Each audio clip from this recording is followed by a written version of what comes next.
Macaulay ने भारत को जिस गुलामी की मानसिकता से भर दिया है, अगले 10 साल में उस सोच से मुक्ति पाकर के रहेंगे। प्रधानमंत्री का यह भाषण तो आपने जरूर सुना होगा, जिसमें उन्होंने कहा कि मैकाले ने भारत को गुलामी की मानसिकता से भर दिया था और कहीं न कहीं शिक्षा व्यवस्था की कमर तोड़ दी। अंग्रेजी भाषा को मीडियम ऑफ इंस्ट्रक्शन बनाया गया और कहीं न कहीं वेस्टर्न एजुकेशन को हमारे ट्रेडिशनल एजुकेशन के ऊपर तरजीह दी गई। प्रधानमंत्री का कहना है कि इसके 200 साल पूरे होने जा रहे हैं और अब हमें ब्रिटिश की गुलामी की मानसिकता से बाहर आना है। लेकिन यह कितना इजी है, मैं आपसे ही यह सवाल पूछता हूँ। इस वीडियो में मैं आपको यह बतलाऊंगा कि मैकाले की सोच बेहद गलत थी, लेकिन उसी गलत सोच की वजह से भारत को आजादी मिलती है 1947 में। समझिएगा इस चीज को कि 1921 में 100 में से महज 2 ही ऐसी औरत थी जो सिर्फ लिख या पढ़ सकती थी। साक्षरता दर क्या होगा?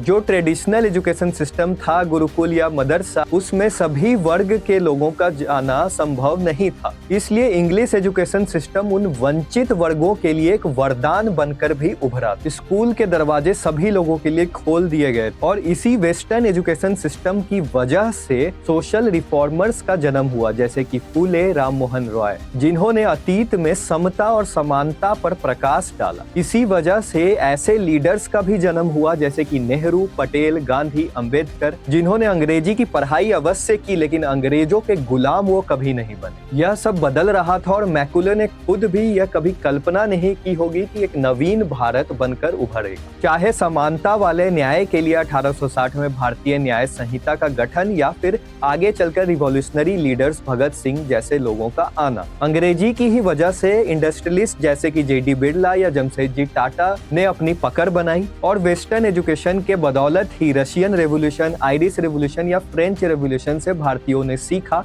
और अपलिफ्टमेंट ऑफ मिडिल क्लास संभव हो पाए। याद रखिएगा, ब्रिटिशर्स ने साइंस और डिसिप्लिन की ही मदद से ही पूरे विश्व भर पर राज किया था। अंग्रेजी के ही बदौलत social equity, justice, democracy, nationalism और एंटी इंपीरियलिज्म के बीज बोए गए। आजादी के बाद चाहे ब्यूरोक्रेसी का डेवलप होना या फिर साइंस के क्षेत्र में इसरो का खुलना या फिर IIT, IIMs जैसे इंस्टीट्यूट्स का बनना, यह सब कुछ संभव हो पाया। आज भी हमारे देश के बड़े पॉलिटिशियंस के बेटे बेटियां बाहर विदेश में अंग्रेजी की शिक्षा ग्रहण करते हैं और यह अंग्रेजी बनाम हिंदी की लड़ाई हम जैसे गरीब लोगों पर थोप दी जाती।